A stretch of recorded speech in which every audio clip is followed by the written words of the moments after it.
school host Zoe Brown. During this bedtime book adventure, we'll take an adventure with Cassie as she transitions back to the classroom in Cassie's Big Change, going from the living room to the classroom. Written by Tamera Foley, PhD. Illustrated by Gaurav Badnagar.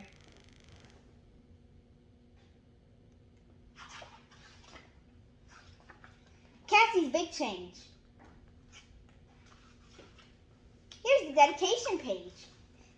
This book is dedicated to my daughter, Nicole, who spent her first year and a half teaching during COVID.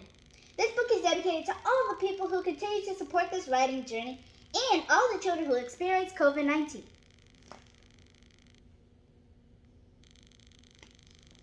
Let's get this book started. Okie doke. I am so excited to go back to school after everyone has received the vaccine. We went back to school in the fall for a short time, but since children were still getting sick, the school closed again. Now that the virus is over, my classmates and I are all back at school. I used to have school in my living room, but now I am back in my classroom. School has changed from virtual class to seeing each other in person again. Has anything changed for you when you came back to school after COVID-19?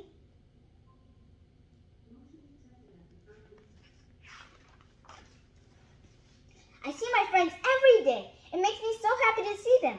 I also wave to Miss Garrett, my previous teacher, every morning in the hall before going to class. Do you remember that first book I read, Cassie's Big Change? It showed about Miss Garrett.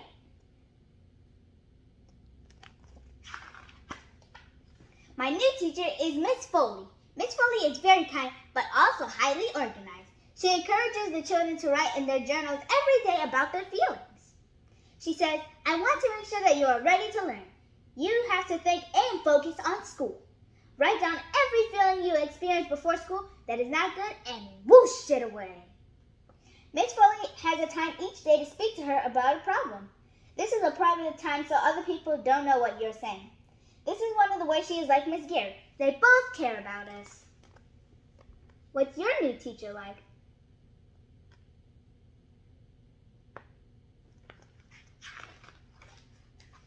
Today is Art Cast. Mr. Castillo uses Play-Doh to show us how to create characters in a book we are reading with Miss Foley. He makes his Play-Doh in many bright colors, and it is easy to mold. I worked on a bear from this story, and it reminded me of the bear that I hug when I am feeling sad or lonely.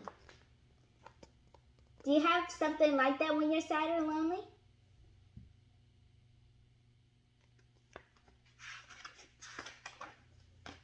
On the playground today, I spoke with Maria, Robert, and Larry about how their families were doing. Larry said, I am so happy to be back at school, and my grandmother is doing well. We were excited. Maria said, my family has been eating well since my dad began working again. We were so happy. Robert then jumped up and shouted, my cousins moved out and now have their own place, so I have my own room back just for me. We all said, whoa, in unison and laughed. It was time to go back to the classroom. Miss Foley checked with everyone to make sure that we were ready to learn. She wanted us to write our own story about the character we were creating in art class. I am ecstatic to write about my bear. What will I call him or her? Should I call him what I call my bear at home? Do you have stuffed animals? And if so, what do you call them?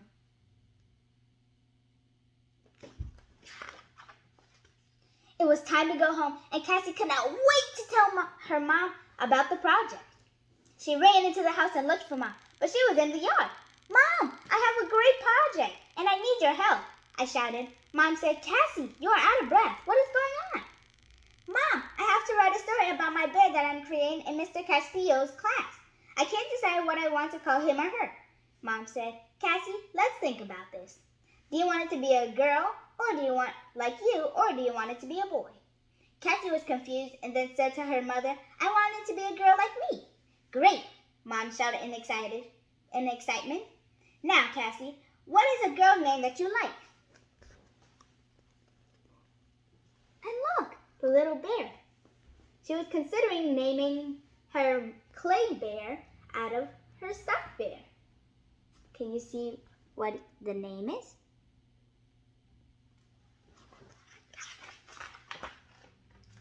Cassie head and began to think.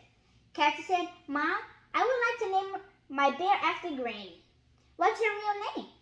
Granny's name is Maggie. Mom exclaimed, That is what I will call my bear, Maggie. Cassie, you have made a great decision. I am so proud of you, Mom said. I told Dad when he got home from work. Dad said, I am sure Granny would be so happy that you named your bear after her. Dad hugged me and I felt thrilled. I can't wait to start my story tomorrow in class. I can't wait to tell Mr. Castillo the name of my bear.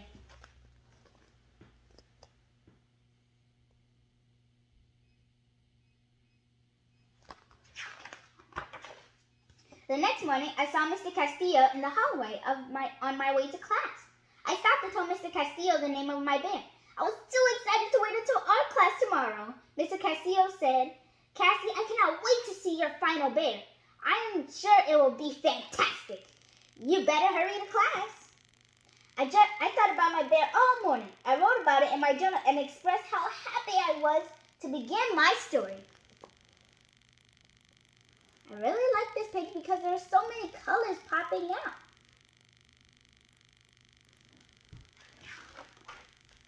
Miss Foley explained the steps to writing the story. She posted the steps on the board.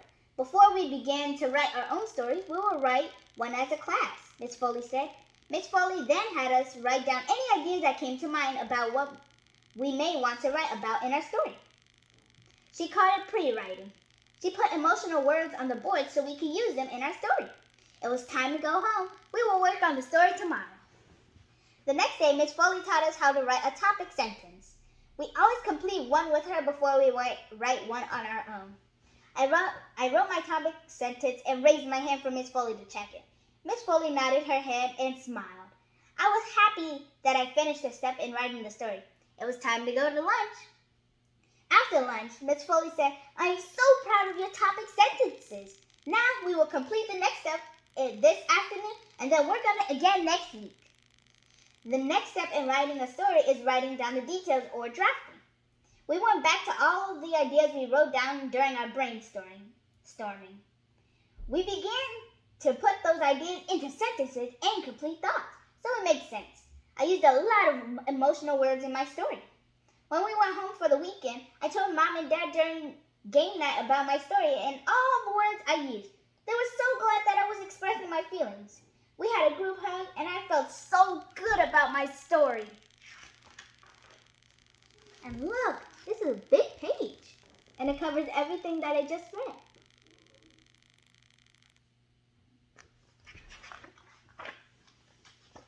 On Monday morning, I was so excited to go to school to work on my story. I jumped out of bed before Mom woke me up. She was so shocked. Cassie, are you okay?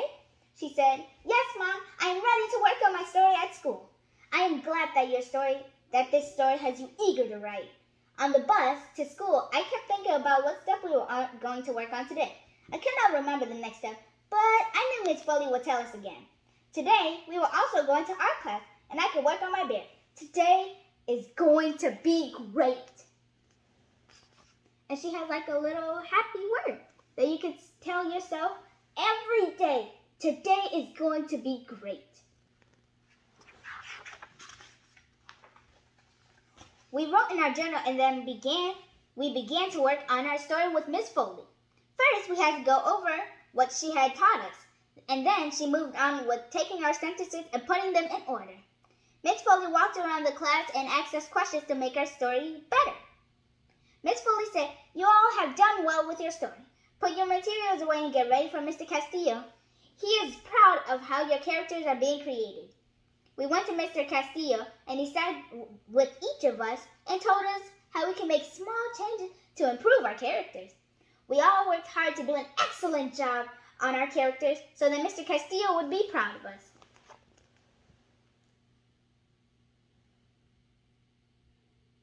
I think when you do your best, your teacher that you're working with is always going to be proud of you if you do that. We continued to work on our story the next day. We had to reread all of the details and then go back to make any changes, which are the editing and revising the steps.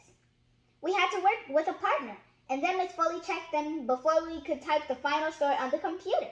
I went to the computer and typed my story. I felt so proud of myself. I could not wait to get home and show Mom and Dad.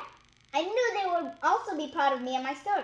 Before we left school, Mr. Castillo came in and gave us the characters we created to take home. Do you see that little picture right there? There's so many colors on it.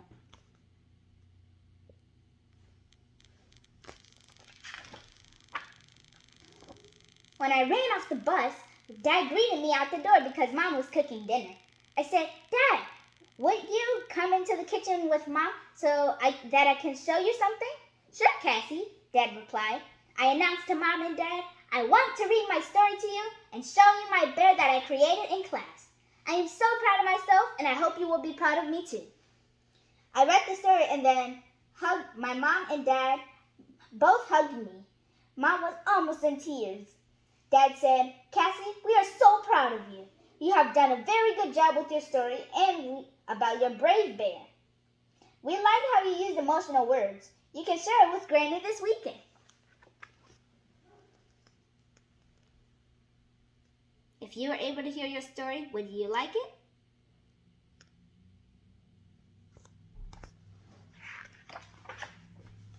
I was just beaming with joy. I ran to my room and read it to my bear Maggie. I wanted this to be a special time, so I read it to her. Of course, she loved hearing the story again. That was the most exciting day at school. I love that we were back in school learning on the classroom instead of home in my living room on the computer. The end.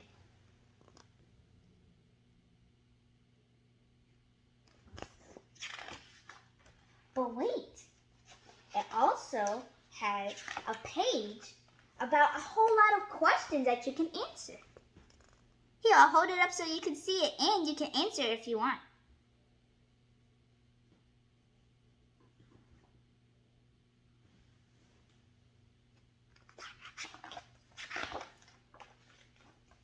And here's about the author, Tamera Foley, and a few more questions.